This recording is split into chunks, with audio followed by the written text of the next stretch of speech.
ये ज़रूर से होने चाहिए। तो चलिए वीडियो देख लेते हैं और सबसे पहले यहाँ पे शुरुआत करते हैं कि ऐसी कौन कौन सी कैटेगरीज़ है, क्योंकि हम लोगों ने कैटेगरीज बांट दिया है जिससे आपको चीज़ें आसानी से पता चले। अब जैसे यहाँ पे देखें तो कुछ कैटेगरीज की मेडिसिन हैं जिसमें सबसे पहले आता है पेन किलर्स और कुछ फीवर की मेडिसिन, जिसमें हम लोग कहते हैं एनाल्जेसिक एंड एंटीपायरेटिक मेडिसिन। दूसरी कैटेगरी यहाँ पे हमने रखी है कफ और एंटीएलर्जिक मेडिसिन की।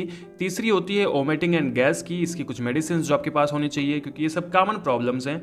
कुछ कॉमन एंटीबायोटिक्स जो कि ज़्यादातर यूज किए जाते हैं वो कौन से हैं। उसके बाद कुछ अलग से मेडिसिन जो कि आपको अपने पास ज़रूर रखने चाहिए, मिसलिनियस या अदर में हम लोग उसको देख लेंगे। तो चलिए वीडियो की शुरुआत कर लेते हैं और सबसे पहले देखते हैं ऐसी कौन कौन सी पेन किलर्स और फीवर में यूज़ होने वाली मेडिसिन आपके पास होनी चाहिए। जिसमें अगर हम फीवर की सबसे पहले बात करें, जिसको हम एंटीपायरेटिक मेडिसिन भी बोलते हैं, उसमें आपको पता है कि एक ही मेडिसिन ज़्यादातर यूज़ होती है, जो कि है पैरासीटामॉल, जो कि 500 mg में यूज़ होती है और 650 mg में यूज़ होती है। तो आप इसको अपने पास ज़रूर से रखेंगे और इसमें आप कोई भी ब्रांड ले रख सकते हैं। अगर जेनरिक मिल जाती है, कोई सस्ती ब्रांड मिलती है, तो आप ज़्यादा उसको रखें तो ज़्यादा अच्छा रहता है, क्योंकि आपको पेशेंट को भी देखना होता है। दोस्तों अब इसमें डोलो, कालपाल, क्रोशिन, पैरासिप या दूसरी बहुत सारी मेडिसिन आती हैं। आप कोई भी रख सकते हैं जो भी आपको इजी लगता है रखना और थोड़ा सा जो सस्ती पड़ती है। दूसरी अगर हम कैटेगरी की बात करें जो कि है पेन किलर, जिसको हम लोग एनाल्जेसिक मेडिसिन भी कहते हैं, इसमें अगर हम ध्यान से देखें तो क्योंकि जब पेन किलर्स हम लोग लेते हैं तो उसमें पैरासीटामॉल भी लेते हैं, क्योंकि पेन के साथ में हल्का सा फीवर भी आपको होता है। तो इसके लिए जो सबसे अच्छी मेडिसिन एक्चुअली पेन किलर अगर देखा जाए तो अगर प्लेन पेन किलर की बात करें तो एसिक्लोफिनेक होता है, डाइक्लोफिनेक होता है, बहुत सारी चीज़ें होती हैं, नीमोसाइड होता है। पर अगर अगर थोड़ा सा आपको फीवर है तो उस टाइम पे आपको ये रखना पड़ेगा मेडिसिन, अगर पेशेंट को थोड़ा सा फीवर है, जिसमें एसिक्लोफिनेक 100 mg, पैरासीटामॉल 325 mg मतलब 325 mg इसकी जो मेडिसिन होती हैं वो आपको रखनी होती हैं। इसकी जो फेमस ब्रांड है वो जीरोडॉल पी के नाम से आती है। पहले 325 की जगह हम लोग जो देखते थे कि पैरासीटामॉल 500 की आती थी, पर अब जो है 325 ही आती है, क्योंकि उसका जो साइड इफेक्ट होता था वो ज़्यादा होता था। नेक्स्ट जो मेडिसिन होती है, अगर आप किसी भी पेशेंट को पेन हो रहा है, थोड़ा सा बहुत घाव है, हल्का बहुत फीवर है, तो उस टाइम पे ये मेडिसिन दी जाती है जो कि जीरोडॉल एसपी के नाम से फेमस है, जिसमें एसिक्लोफिनेक होता है, पैरासीटामॉल होता है और सेरेटियोपेप्टाइडेज होती है। तो आपको ये मेडिसिन पेशेंट को देनी होती है, क्योंकि ये मेडिसिन बहुत कारगर होती है उस कंडीशन के लिए। अगली जो मेडिसिन है वो न्यूमोस्लाइड है और पैरासीटामॉल है। इसे पेन किलर है और फिर हल्के से फीवर के लिए है। और अगर आप ध्यान से देखेंगे तो सर दर्द में जो मेडिसिन यूज़ होती है सूमो, वो ज़्यादातर इसमें एक्चुअली सूमो जो है ब्रांड है और वो न्यूमोस्लाइड प्लस पैरासीटामॉल होता है। तो खास करके सर दर्द में इसका यूज करते हैं। तो न्यूमोस्लाइड ये जो है हम लोग इसको यूज कर सकते हैं और इसको आपको अपने पास ज़रूर रखना चाहिए। अगर आप मेडिकल प्रैक्टिस कर रहे हैं या करने वाले हैं तो आपको ये सब रखना ज़रूर पड़ेगा। दोस्तों नेक्स्ट, अगर किसी भी पेशेंट को स्टमक पेन हो रहा है, उस टाइम पे उसको कौन सी मेडिसिन देनी है, तो उसके लिए एक्चुअली डाइसाइक्लोमीन टैबलेट्स आती हैं। डाइसाइक्लोमीन आप रख सकते हैं, पर जो अच्छी मेडिसिन होती है उसमें मेफेनेमिक एसिड और डाइसाइक्लोमीन का कम्बिनेशन आता है। अगर इसके ब्रांड की बात करें तो मेप्टाल स्पास के नाम से आती है। दूसरे भी ब्रांड से आ सकती है, आप कोई भी ब्रांड रख सकते हैं, उसके लिए कोई बहुत ज़्यादा वो नहीं है, बस ये कम्बिनेशन ज़रूर होना चाहिए। ठीक है, तो ये मेडिसिन जो होती है स्टमक पेन के लिए होती है। थोड़ा सा हम लोग मेडिसिन के बारे में अगर यहाँ पे डिटेल देखें तो ये सारी मेडिसिन है जो मैंने आपको बताया, जिसमें दिखे ये वेबडोलो एसपी है, जो कि मैंने आपको बताया घाव के साथ में ये दर्द और बुखार में भी फ़ायदा करती है। पेट दर्द के लिए मेप्टाल स्पास होती है, डोलो टैबलेट्स होती हैं, क्रोशिन है जो कि पैरासीटामॉल है, और एसिक्लोफिनेक पैरासीटामॉल 325 mg जो कि जीरोडाल पी के नाम से आती है, एंड शूमो है और ये जीरोडाल एसपी है। तो ये सारी मेडिसिन जो हैं वो पेन किलर और दर्द के लिए, पेन किलर और फीवर के लिए यूज़ होती हैं, पेट दर्द के लिए यूज़ होती हैं। चलिए तो नेक्स्ट स्लाइड में हम लोग देख लेते हैं अगला जो कैटेगरी है जो कि है कफ और एंटी एलर्जिक मेडिसिन। यहाँ पे अगर हम लोग देखें तो अगर कफ या खांसी की बात करें तो खांसी के लिए 3 प्रकार की खांसी होती है, एक्चुअली 2 प्रकार की खांसी होती है, पर आपको 3 प्रकार की मेडिसिन यहाँ पे दी जाती है।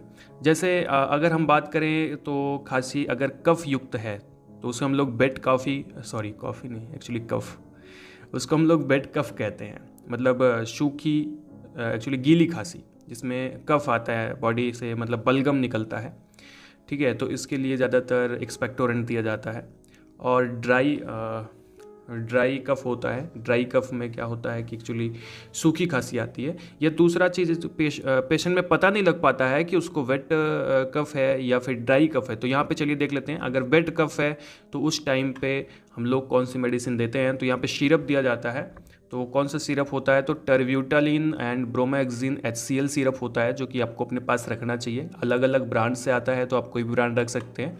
ड्राई, अच्छा देखो ये जो है ना, ये एक एक्सपेक्टोरेंट होता है जो कि कफ को खींच करके बाहर निकालता है अंदर से। अगला होता है ड्राई कफ। अगर आपको किसी पेशेंट को सूखी खांसी आ रही है तो उसके लिए डेक्स्ट्रोमेथार्फेन हाइड्रोक्लोराइड क्लोरफेनरामिन मैलिएट सिरप होता है, तो उस पेशेंट को दिया जाता है। अलग अलग ब्रांड से आता है, आप कोई भी ब्रांड दे सकते हैं। ये मैं आपको बार बार कह रहा हूँ, जो भी ईजी हो, मतलब जो भी थोड़ा सा सस्ता हो, आप उसको दे सकते हैं।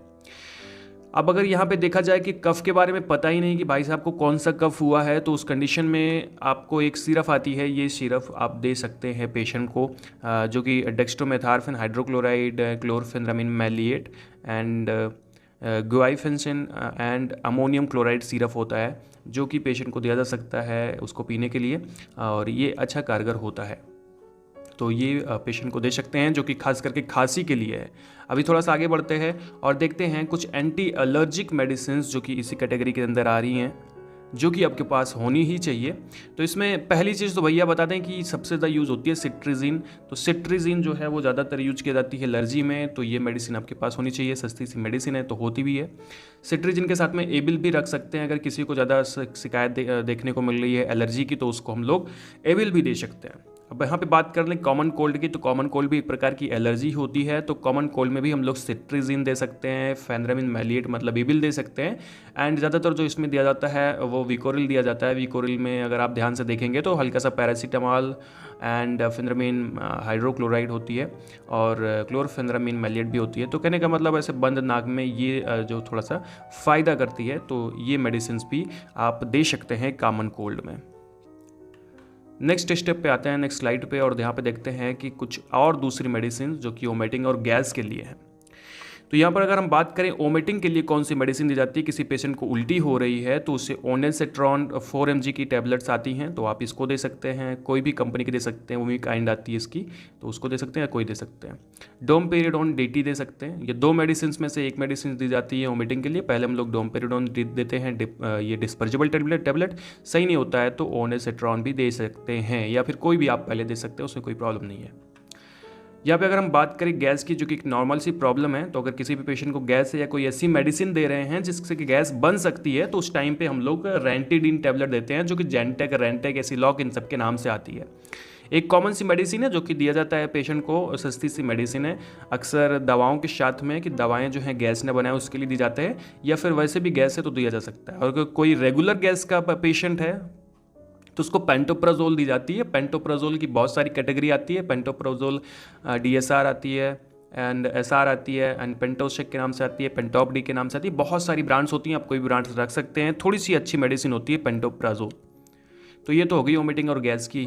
बढ़ते हैं नेक्स्ट स्लाइड की तरफ और बात कर लेते हैं कुछ एंटीबायोटिक मेडिसिन की।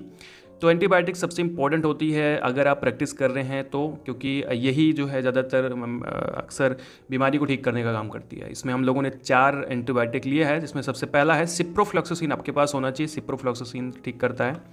एंड जो ज़्यादातर यूज किया जाता है वो होता है एमॉक्सिसिलिन पोटेशियम क्लेविनेट, तो ये मेडिसिन भी आपके पास होनी चाहिए, ये भी दिया जाता है कई बार। एंड ओफ्लॉक्सासिन ऑर्निडाजोल, ज़्यादातर ये भी दिया जाता है, ये भी आपके पास होना चाहिए। और लास्ट में सिफिक्जिम आपके पास होना चाहिए। ये 4 एंटीबायोटिक तो बिल्कुल आपके पास होनी चाहिए। इसके अलावा भी थोड़ा बहुत रख सकते हैं, पर ये ज़रूर रखना चाहिए क्योंकि कॉमनली यही सब यूज़ की जाती है। ठीक है, अब हम लोग लास्ट स्लाइड की तरफ बढ़ते हैं और यहाँ पे देखते हैं कुछ दूसरी मेडिसिन जो कि मिसलिनियस हैं, जिसको आपको अपने पास रखने चाहिए। तो उसमें सबसे पहली चीज़ आती है B कॉम्प्लेक्स, आपके पास होना चाहिए। B कॉम्प्लेक्स में बीकाचूल आता है और इससे बहुत सारी जो है मेडिसिन होती हैं, आपको नॉलेज होगा इसके बारे में थोड़ा बहुत। ये मेडिसिन जैसे मुँह के छाले में दी जाता है, या B कॉम्प्लेक्स की कमी हो गई है, ठीक है, उस टाइम पे दिया जाता है। तो ये तो B कॉम्प्लेक्स की टेबलेट आपके पास होनी चाहिए। दूसरी आइसोसॉर्बिट डाइनाइट्रेट टेबलेट आपके पास होना चाहिए, जो कि हार्ट अटैक, हार्ट पेन में होना चाहिए। अगर आपका मेडिकल है तो उस पर ये मेडिसिन ज़रूर से ज़रूर होनी चाहिए, क्योंकि ये एक टेबलेट जो होती है लाइफ सेविंग ड्रग्स होती हैं। ये अगर किसी को हार्ट से संबंधित प्रॉब्लम है, हार्ट अटैक आ गया है, तो एक टेबलेट, अगर वो हॉस्पिटल नहीं पहुँच सकता, एक टेबलेट खिला देंगे तो वो बच जाएगा, तो आप उसको हॉस्पिटल पहुँचा सकते हैं। अगला एनिमा ज़रूर होना चाहिए आपके मेडिकल स्टोर पे, आपके अगर आप प्रैक्टिस कर रहे हैं, क्योंकि ये कॉन्स्टिपेशन में दिया जाता है। जब किसी को कॉन्स्टिपेशन या कब्ज की शिकायत होती है तो उस टाइम पे एनल कैनाल में जो है आपको ये एनिमा लगाना होता है, जिससे वो उसका जो कॉन्स्टिपेशन है वो ठीक हो जाए। तो बड़ों में एनिमा होता है, छोटों में ये ग्लिसरीन सपोजिटरीज़ के फॉर्म में आती हैं। तो कहने का मतलब वही होता है, सेम चीज़ एक चीज़ तरह होता है, पर ये ग्लिसरीन इसमें होती है तो एलर्जी होने का खतरा कम होता है और छोटे बच्चे के अंदर इसको लगाया जाता है सेम काम के लिए, कॉन्स्टिपेशन को दूर करने के